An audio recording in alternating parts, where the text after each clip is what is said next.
The Main Street was a community. Main Street was a town within a town. When you look at the geography, you know, it's almost like crosshairs, okay? Howard Avenue in Main Street. You know, I'm just so happy that I grew up here where I grew up, a block and a half from Main Street, across the street from a public school. What makes Main Street so special is family, faith.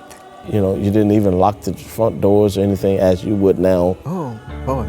I love Main Street. Just walking down Main Street was a joy. So, yeah, I mean, we walked to Main Street area all the time. Rode my bicycle there all the time. This was Shangri-La.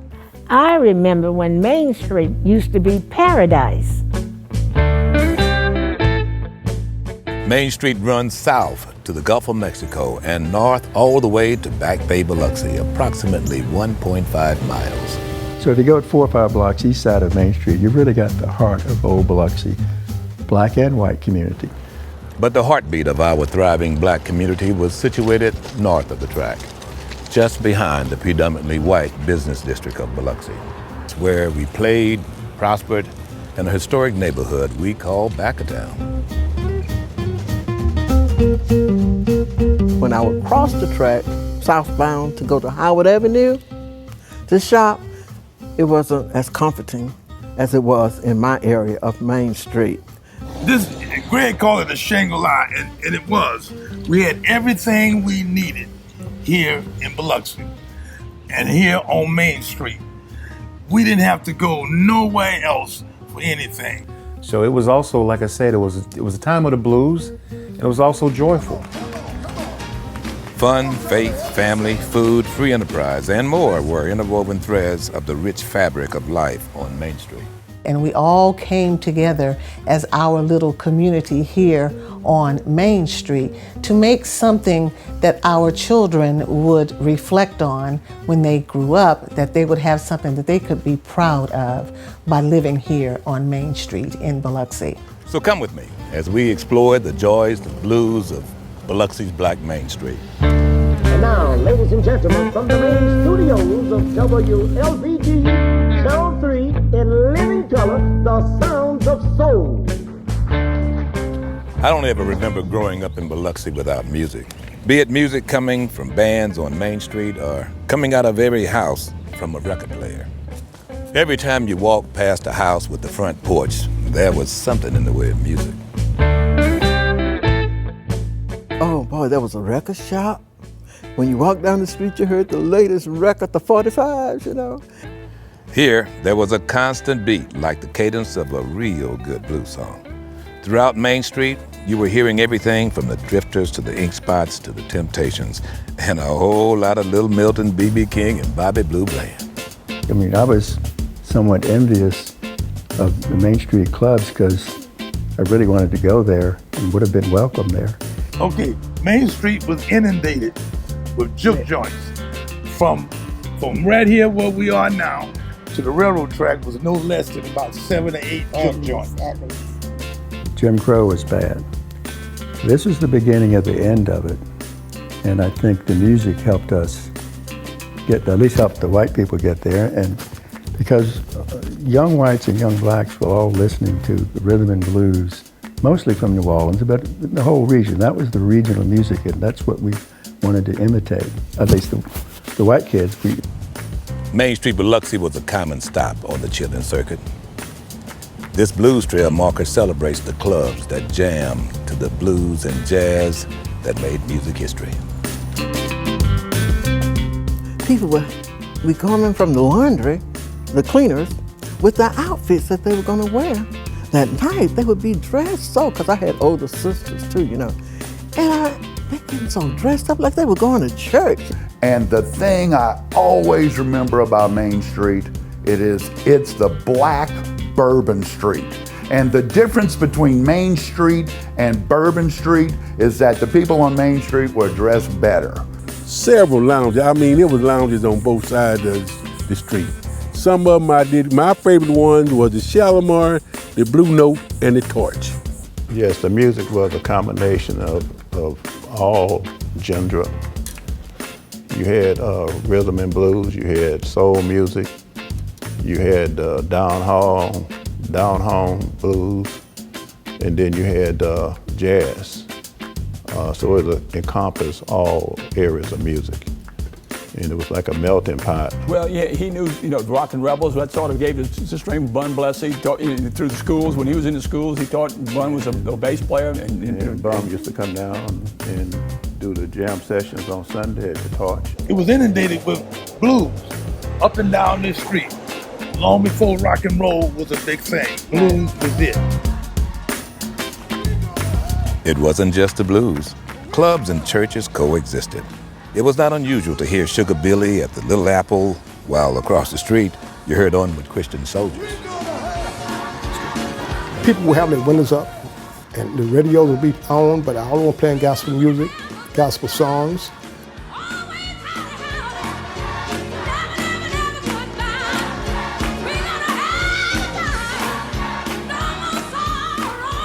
During the heyday of the music industry, you had a club over here.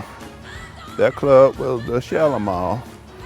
Over here, you had the Paradise Gardens. And directly behind the Paradise Gardens was initially the Club Desire that later on became the Torch. When you left home and came home to visit Mom, you would have to travel down Main Street before you went to Mom's house. I mean, you would slowly ride down Main Street looking from the left to the right, just cruising. As I said, that was our little Bourbon Street, I guess you could say, Fats Domino's band leader was Dave Bartholomew, great orchestra man, great musician. And we white kids in high school would hire his band to come over and play for proms and balls and things. And we got to know him real well. I mean, he came all through the 50s. My brother, even the older kids did it in the early 50s and the late 50s. James Brown came to the stadium here in Biloxi when I was in high school. In the corner of the back of that house was right there, right up under the Paradise Garden. So I went to bed on Al Green. When I woke up, I would come out the back door and go up under pecan trees. And I go to those pecan trees and go and reach up at the limbs and pick up the limbs and break them off and bring them down and make me some little drumsticks.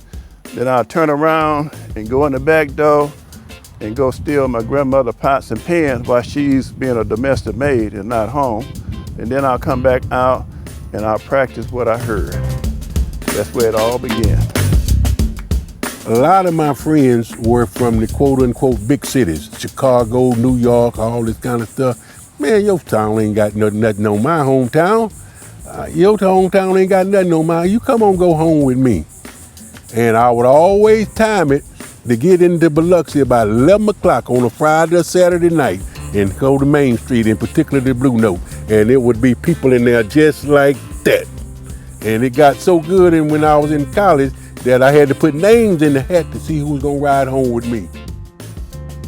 I think it's through the music that many of us who experienced the blues were able to tolerate it. Whenever there was a problem or you suffered, you whistled while you worked, you hummed a spiritual, or if you had a guitar, you hit a few strings. It was always a melodious environment for a backdrop that in some cases was hostile, but it was always home. Love, love, love, make me do foolish things, sit alone by the phone, a phone that never rings.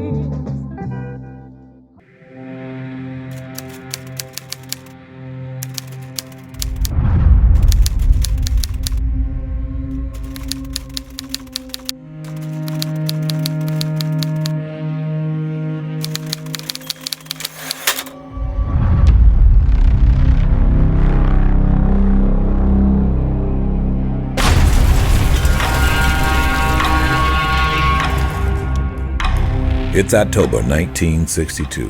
I'm 9 years old and I'm riding my bicycle down Nixon Street. That's a couple of blocks from bustling Main Street. I didn't know it then, but civil rights leaders like Dr. Gilbert Mason Sr. were being targeted statewide because of James Meredith's admission to Ole Miss. Riding my bike was one of the joys of East Biloxi in those days. Seeing the firebombed building gave me the blues. I wasn't afraid that day or any other. Faith, family had got me through.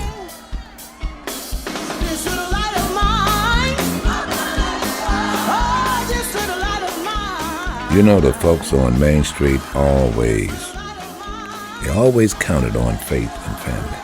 I felt the calling, the need, and felt God's calling upon me. I certainly ran from it because I did not want to enter into the ministry because my grandfather was in the ministry.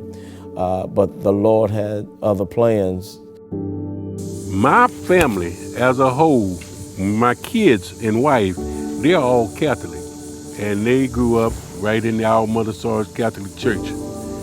I grew up right here on this church right here, which is First Missionary Baptist Church, Eric Dickey. My grandfather was a deacon. My grandmother was Holy Mother, whatever y'all call it in the Baptist church, and I'm still a member. Like I was saying, and then our pastor used to be Reverend E.H. Potter, and he had New Bethel when we were little children, and that church is 114 years old. So we've grown up in the church. My parents grew up in that church. Their parents grew up in that church. Let's say that one more time. Say, holy is the Lamb. That wouldn't, all these churches in the community, they used to mean something when I was a kid. We used to stop when we used to go by the church, and we'd take our hat off. If it was a Catholic church, which was down the street, we'd stop and do this. Rock and Rebels would play on Saturday nights at Sisphonian Lodge until early morning, and then, we'd go get a bite to eat at Hugo's Pizza House. So, but we're all Catholic, so to go to Mass the next day, we would look for the latest Mass of the day, which was at our Mother of Sorrows church on Division Street, which was essentially the black church, but it had always been integrated. We were welcome. We'd go there. We loved going there. The music was better than most Catholic churches. Dr. Mason was a member of First Baptist. His wife Natalie was also a member. Gilbert Jr. was brought up in First Baptist. Everything happened in First Baptist. If there was a meeting to be held, if it wasn't held at New Bethel, it was held at First Baptist. It was the foundation of the community. It would be nowhere without the black church, in the words of Mississippi-born Oprah Winfrey. Churches were, and still are, the cultural hubs of Main Street. The resilient Main Street residents believe faith made the impossible possible. And that faith took me a long way, Some things that I thought were impossible, they became possible because I believed, I prayed. Father's legacy to me was to love God, to treat everybody right. Because one thing he always told me, son, you can't live in this world by yourself, and what you do to other people reflects on you. But keep God first. I've been in church all my life, and if I did not have that foundation and know what I know at my age, I could not have made it. It wasn't me, it was God. It's the gift that he put into me and enabled me to learn. So faith plays a major, major role in my life because I do not believe that I would be where I am today if it wasn't first for Abby and Roselle Horn planting that seed of spirituality in me and then helping me to develop it. There is a God somewhere, and eventually things are going to come through for you. Faith was more than church in the Main Street community. Benevolent organizations like the Masons, the Eastern Star, the Elks, all were born out of the church. They played a significant role in contributing to the well-being of all of Main Street. But the enduring gift that always swept the blues away was family.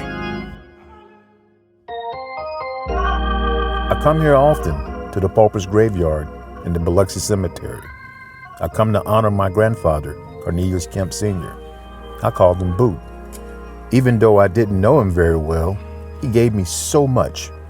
A strong work ethic and the light of hope.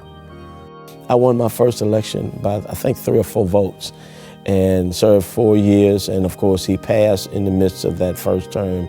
And so every term thereafter, I dedicated my work in civic government to my grandfather. The institution that God created was the family, and that was the basis for me for life. Family, yeah, family was the essence of Main Street. But family meant more than just mom, dad, and sister, brother, and grandparents.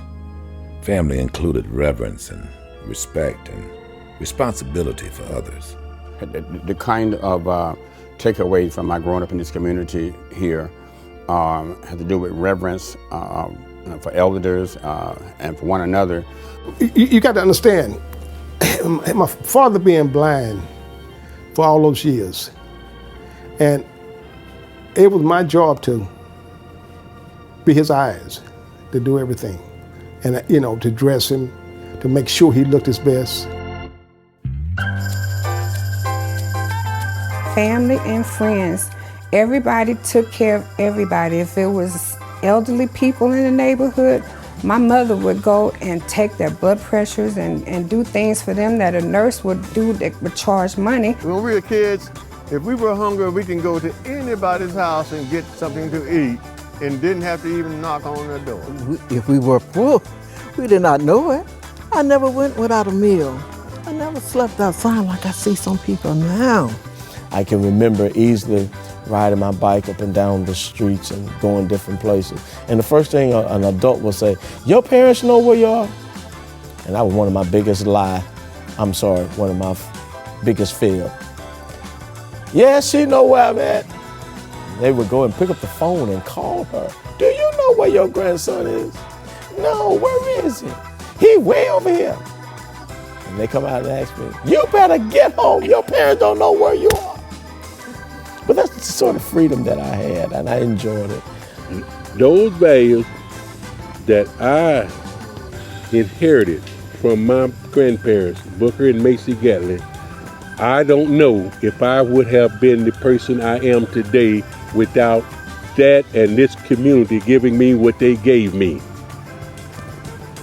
But we had good camaraderie among the children and the families, because your family was like my family. If I did something wrong, I was gonna get whipped in and get home and get another one, So that's the way it was.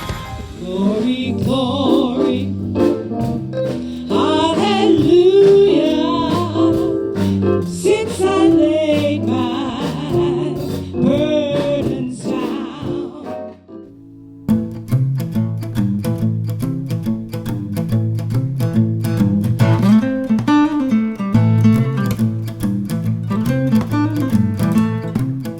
If you ever heard or saw the movie Soul Food, that's the kind of food that we really had back in the day. We'd have macaroni and cheese, fried chicken, barbecue ribs, turkey, collard greens. And my mom used to always say everybody came to her house because they knew we had a large family and we were gonna have something to eat. Fried chicken, that was just a staple in the home. Fried chicken, fried pork chops. Maybe that's the little weight on me now, I don't know. We had field peas. We would sit and shuck peas with my grandmother and wouldn't even mind doing it because we knew the end result, they were gonna be great. And I remember we had a menu. We had a menu for each day of the week. And just as sure as the day went by, we knew exactly what we were gonna have to eat.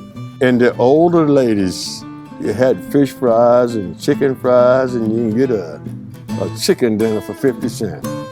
I remember when I first met my wife-to-be, I took her out to date and at the restaurant across the street over here, and on the menu was scallops, She was from Louisiana, Bogalusa area, Franklinton area, and she had not heard of scallops before. I say that just to say that our culture was complete. We had chitterlings and we had scallops, if you will, Barks, beverages, or we really call them cold drinks back then. They were so delightful. It was a long time before I knew that they were brewed here in Biloxi, you know, right around the corner there. And the variety of flavors, there was no substitutes, no artificial flavoring. It was the real McCoy. On Friday and Saturday nights, the most popular foods that the majority of people ate were barbecue ribs, barbecue chicken, fried fish. Boy, you smell that? That's the aroma coming from every house, every restaurant. When you came to Main Street, I want you to know you were blessed with some of the best food. Like Jerry Owens' daddy, Lee Owens, who's right over there, Kitty Cat Barbecue. You could not imagine the kind of food that you'd have in there. That's what you get when you came back to town. Real food. We got down. He loved people, he loved to talk, meet people, and he loved to cook for people. He loved to feed. But we got our ground mullets and come out here, go catch them, come out here and cook them right in front of the kitty cat. I don't know if you remember the kitty cat. They would allow us to and Miss Inez would come down there and run us off the street because we didn't have license. Oh my goodness, Friday night, you had to have fish or something was wrong with the family. I think ground mullet, they call it Biloxi bacon. I don't know if you heard of that before. Often, my grandfather would carry me to the Kitty Cat restaurant. Kitty Cat restaurant had the most famous chili dogs and fried fish between, fried ground mullet in between two pieces of bread with potato salad on the side. That was a class, and not to mention the hot sauce on top of that. Of course, I was too small to handle the hot sauce, but I mostly wanted the chili dog because they wrapped it up in that fine wrapping paper. Greens were always popular. Collards, turnips, very popular, almost on every day. Regrettably, when I went in the military, one of the biggest problems I had was, you're from Mississippi, you know, how much cotton did you pick, you know? And for the cotton I really saw when I went to Valley State, the cotton fields up there, you know, our cotton fields were shrimp and oysters, if you will. Down here, Main Street, Biloxi, we didn't have cotton fields. And I never picked any cotton, and I never even seen cotton. But I peeled some shrimp. And I'm gonna tell you, down here, we better than the white folks in Chicago.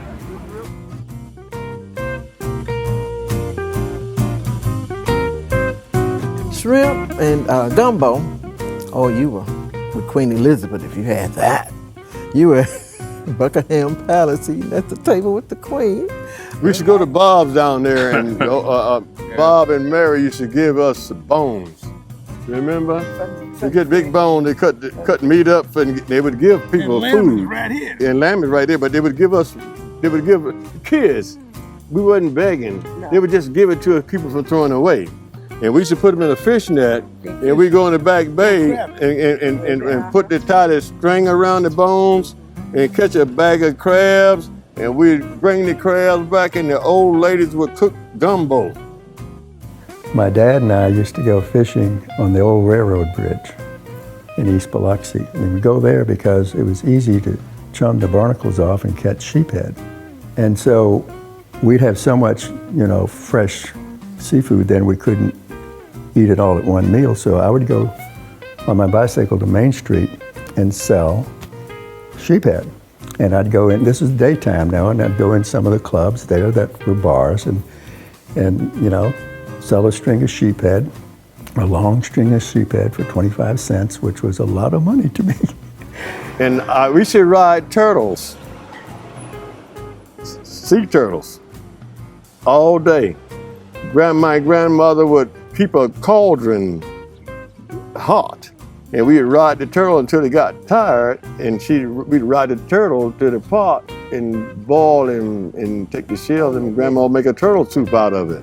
If you ate turtle soup, then you could live a long time. And the turtle actually didn't live that long. After we found No, it. when we found out about that, he didn't live that long. Yeah, of course not. Someone near you found out that there was no food in your home, a neighbor was going to see to it that you would get food.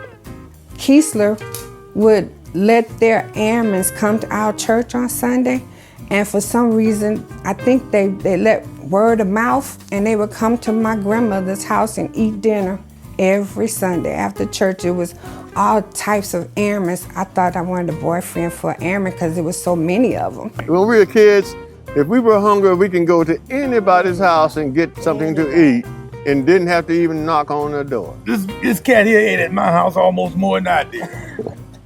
I'm telling you. His mom is a great cook. She was a great woman too, though. You know, when you came to Main Street, you knew you were gonna get some good soul food. I'm talking about cooks who didn't have much, but whatever they had, they made do with what they had. More importantly, every bite you took, you knew that they put their heart in it.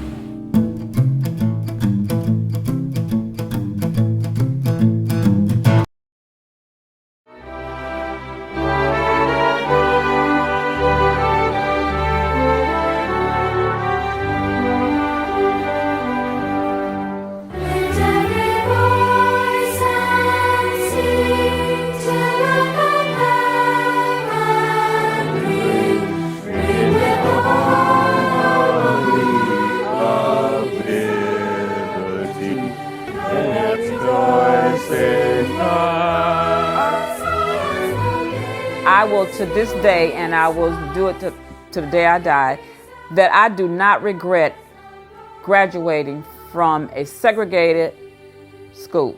My family also instilled in me the value of an education. The value of an education. I had perfect attendance for my entire high school career. I never missed a day in school. That was not an option. So I learned quick that doing the right thing was the best thing to do, because I didn't like getting my butt whooped. The people, they say a lot of things about, well, you had raggedy books. I didn't have a raggedy book. They say that you didn't get a good education. I would put my education up against anybody's. Education was a key in my family. My father, nor my mother, Abby, nor Roselle Horn, had a high school education, but they wanted me to succeed. Education was key to me because my mother, she drove it home. My mother finished school in the 8th grade, but at 17, she took the civil service test and worked out at Keesler, and she got a civil service job, and at 18, she became an active duty Air Force airman. We were told that you could go anywhere in the world that you want to go with an education. That way, you know what to do when you went anywhere. My sisters have master's degrees, some nurses. My mother was a nurse. I have my daughter has her master's degree. She's getting ready to get a PhD. So education was stressed by my grandparents to my parents, stressed to us, and now I'm stressing it to my children, and they're stressing it to their children. The nucleus heart center of our communities, as I indicated earlier, was church and school. I was one of the few debutantes that they had in Mississippi. It was the first year they had debutantes. When I ventured to Jackson State, I had to, as an English education major, I had to take Spanish for 2 years. And there were some students in there that never had a foreign language in their high school days, you know? So I felt blessed that we had all the many courses that we had and those teachers that inspired us. I got a better education. I learned more in high school than I learned in college. So I'm saying that happened here. We had a host of teachers that really, really cared. We had principals that would act just like your mama and your daddy. And so we learned a lot of things from them. And at that time, they were having oratorical contests and this, that, and the other, and they were giving small scholarships, and I entered everything I could. And I was fortunate enough to get 2 or 3 small scholarships. And with me working, I think I worked every day for 3 months without a day off, saving my money to go to school. So I was the first person in my family that had gone to college and graduated. Since that time, I can say I've had other brothers and sisters who've come behind me. But I was so pleased to be able to go there and with the determination to do what I had to do and finish. Able to get a scholarship to Jackson State in music, and had 3 other scholarships. I chose the one in music and went to J State. Freshman year, ended up playing at the New York World's Fair. I completed high school at 16, but I was fortunate. I went on and completed my degree at Alford and got my master's. I then ended up in California as a school administrator. And so all that basic background that I got here in Biloxi allowed me to be where I am today. And so as far as my childhood goes, I would be walking down Main Street to the Greyhound bus station on Saturdays to catch the bus to go to New Orleans to take private lessons for voice. And so I followed that path, and that all started on Main Street, Biloxi. So just imagine you've got blues going, and church choir singing, and everybody's all dressed up on Main Street. And we get in front of the Nichols house. Now, the irony of all of this is that Miss Nichols is the principal. Time and time again, we as students would avoid coming past this house. But we understood that Miss Nichols was a symbol of our academic achievement. We did not, for once, hesitate to be high achievers, even on a Saturday night. Nothing has been done to bring back the history of this house. This family is the family that made it possible for me to go to school, and people before me to go to school, and people after me to go to school, because of their love for education and educating our race. Now, we were always competitive in academics and, of course, sports. Winning the spelling bee was important, but we also wanted to win the game. Disappointing our families and mentors and coaches, well, I tell you, that was not an option. When I first started coaching, I did not get paid for it, so it had to be a love for the game and to love the kids. As an athlete, my grandparents did not miss a game, whether it was here in Biloxi or out of town. They was the first person I saw in the gym or at the football game when we had one. I don't care where it was, they was there. I played hurt on the football field. My grandmother jumped the bleachers and come out on the field to see, check on her baby.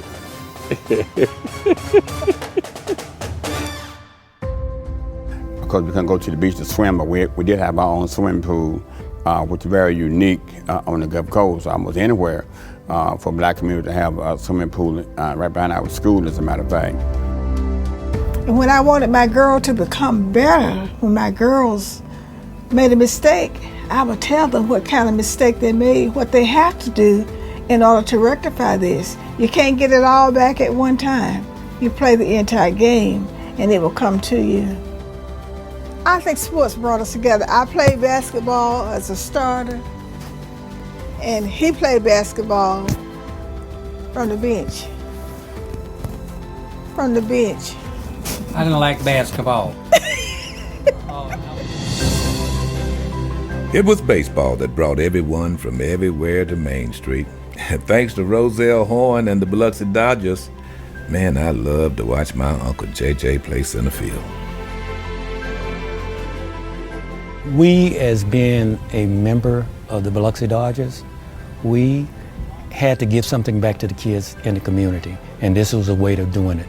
Letting them see, hey, you can make it if you put the time in and the effort, and you can go as much further than we can, because times are changing every day. So it was great. I enjoyed it. I would never, it is something that I will hold for the rest of my life to the day I die. It was a minor Baseball League, later became part of the Negro League. The only one, the first one I should say, in the state of Mississippi. We won the best black team, and we had all of those. Most of these guys winds up, when I started, half of them was black and half of them was white. Because on Sundays, the families would get out of church and they could not wait to get on Lee Street, to go to the Lee Street Diamond for the Biloxi Dodgers to play. That was like the highlight of the season, of the summer, to be able to go to a Biloxi Dodgers baseball game at Lee Street Park. We had Freddie Wright was a pitcher, went to the Atlanta Braves. And we had Jeffrey Kennan, a left-hand pitcher that also went to the Atlanta Braves. So there was a white player that played with my father's team, the Biloxi Dodgers. His name was Dick Lefty O'Neill, and he even wrote a book about his experience playing on a Negro league. The name of the book is Dreaming of the Majors, Living in the Bush. And I would like to just read just a little bit out of the book, just to tell you about his experience and how he enjoyed the game of baseball with the Biloxi Dodgers. We felt very privileged to have been chosen to be a part of the rich history of the Black League. Mr. Horn saw talent and he didn't worry about color. I will forever be grateful to Mr. Horn, the barber who was willing to break the color barrier and allow us to play with his team. A part of me will always be at Main Street, Biloxi.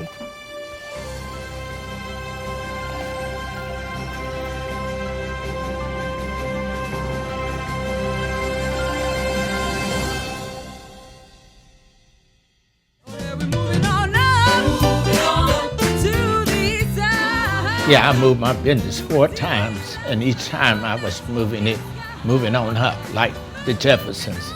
And I said one day that I would be able to get my own place. The magic here was through the struggle that they were going through that time period of life. And here I am, 60 years later, still on the move. The Black community had to struggle for everything that they had, be it owning a business, be it owning a home. We've heard it all before. One of the most famous men in history said it. If you can't fly, run. If you can't run, walk. If you can't walk, crawl. But you must keep moving forward. Reverend Dr. Martin Luther King, Jr.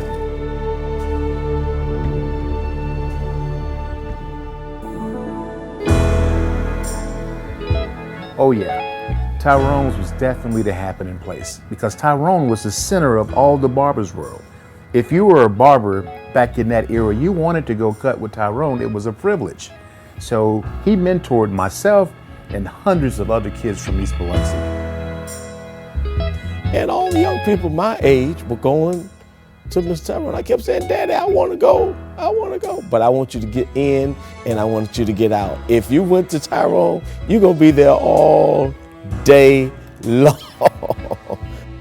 And I used to have the kids to sweep up for me. And I always had a little snacks. And they knew if they sweep up from it, they're going to get a snack. Now, it wasn't always so easy for entrepreneurs back of town like Mr. Tyrone Burton, but they kept the dream alive. And here I am, I have lived the dream that I dreamed about. You name the entity or business, we had it. And everything was within walking distance. I mean, we're talking mostly about the restaurants that he ran at one time. But also, he and I started a construction company at one time. The only thing I knew was to paint. I knew how to paint, and he did too. But we would hire people that were carpenters, that could do the other jobs, and we would get those jobs. And, you know, we did pretty well at times. I worked a lot with my grandfather, Mr. Booker, in his lawn care service. He was a hog farmer. We had to pick up the slop the hog, come back home, bathe, get dressed, and go to school. In the evening, after school was out, come back home, change clothes, get on the back of the truck, go get dropped off at somebody's yard and cut yards. Mr. Kemp was also a master mechanic, got his education at Perkiston in 1965. So when he got the education, he got the building, he opened the business, so you had a taxi stand, his sons worked on cars with the Gines family, and he also sold kerosene because most of the homes ran off kerosene back in the day. My father, Charles Smith, was an entrepreneur on Main Street. He, along with several other entrepreneurs, opened nightclubs on Main Street. He built his nightclub brick by brick. And there was a grocery store there. It was a white grocery store next to the black Rum Boogie. So, I mean, it was, in that sense, it was a more, economically, a more integrated community. We live together, you know, and our future's together. And business is business too. So, you know, it just made no sense to do those kinds of things that we're, you know, the perception. I don't know where it is everywhere else in the world, but I have a little good feeling about Biloxi. Now, there were three major employers of Main Street in those days: the seafood industry, education, and Keesler Air Force Base, which provided a major economic boon to Biloxi, and still does. My dad built a little duplex himself in our backyard and had, at one time, 4 Keesler families living there.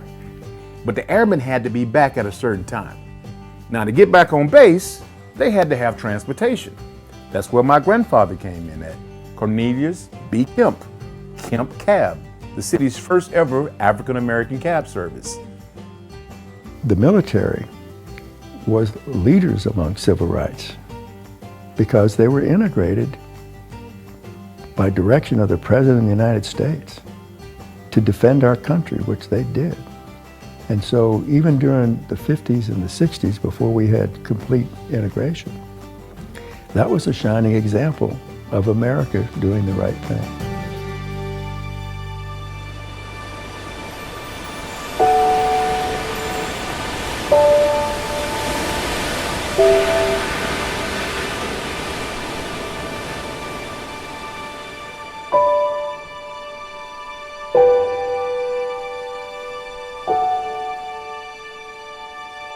Yet, the Main Street spirit of yesterday still thrives today. The juke joints may be gone, but the music plays on in the hearts of those who once lived here and those who remain here. So what we have in the works now, in collaboration with a few other groups, we're trying to open up a culinary school to train people from the area to be cooks. The revitalization of East Biloxi is going to take a collective effort. Most of my political career has been trying to recover that magical Biloxi that has been lost. And I'm not alone in that. There's a hope for that. There's a desire for that. Is it possible? Yes. Will it be exactly the same? No. Back in the 50s, it just showed the generations of their children what could be. You can have this if you have that fortitude. You can have this if you have that discipline. You can have this and much, much more. Don't just rely on mom and dad. You know, we've worked hard and we've sent you off to college. Come home. Come home and make a contribution to your community. The vision, the perseverance, and the hope for a newer and better East Biloxi Main Street will always be the promise for a 21st century back of town. Nothing in life is easy. You have to earn and be willing to pursue your dreams, and all things are possible. Never let anyone tell you that you can't do what you want to do, because anything is possible, but you've got to believe.